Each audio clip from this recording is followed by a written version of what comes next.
এখানে ইল্লিন আর সিজ্জিন দুটো স্তর আছে, একটা নাম ইল্লিন, একটা সিজ্জিন। এই দুনিয়ার নেককার মানুষ যারা, তাদের আত্মাগুলোকে আল্লাহ পাক এই যে ইল্লিনে নিয়ে গিয়ে রেখে দেন। আর দুনিয়াতে যারা পাপী পাপাচারী, তাদের আত্মাগুলোকে আল্লাহ পাক সিজ্জিনে রেখে দেন। এই যে কবরের যে আযাব, যে আমরা একটা কথা বলি, এটা আযাব বলতে রুহের আযাব। কিসের আযাব?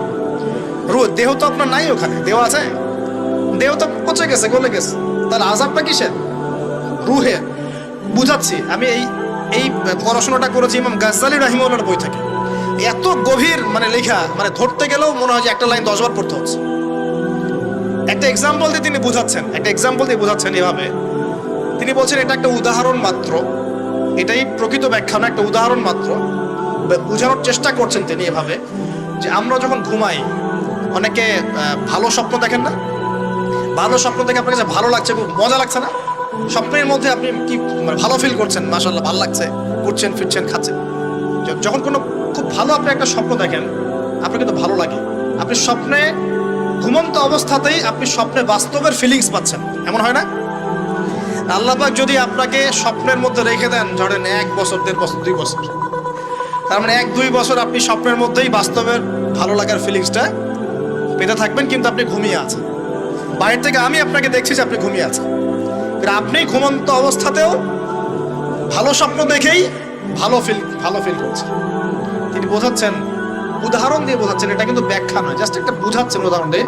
আল্লাহ পাক যখন শহীদদের রূহগুলোকে জান্নাতে রেখে দেন, জান্নাতে তারা এইভাবে রূহগুলো ঘুরতে থাকে, ফল ফলাদি খেতে থাকে, পাখির মধ্যে রূহ দিয়ে দেন, সবুজ পাখি, এই পাখি উঠতে থাকে, তারা ভালো ফিল করতে থাকে।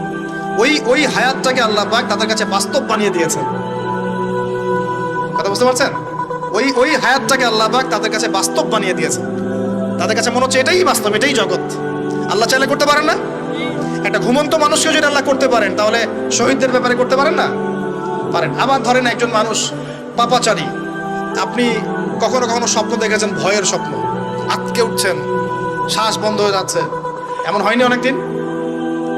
আর হবে তো বেশি, কারণ কানে তো হেডফোন দিয়ে গান শোনেন, আর হেডফোন কানে দিয়ে ঘুমান, FM শুনতে শুনতে ঘুমান, হ্যাঁ এই কি করতে করতে ঘুমান। ঘুমানোর আগে তো দোয়া কালাম নাই, দোয়া কালাম মাসনুন দোয়া কালাম তো নাই, সূরা মুলক নাই, সূরা বাকারা শেষের আয়াত নাই, ইত্যাদি নাই, পবিত্রতা নাই, বিছান ছাড়েন না, লাইটস অফ করেন না।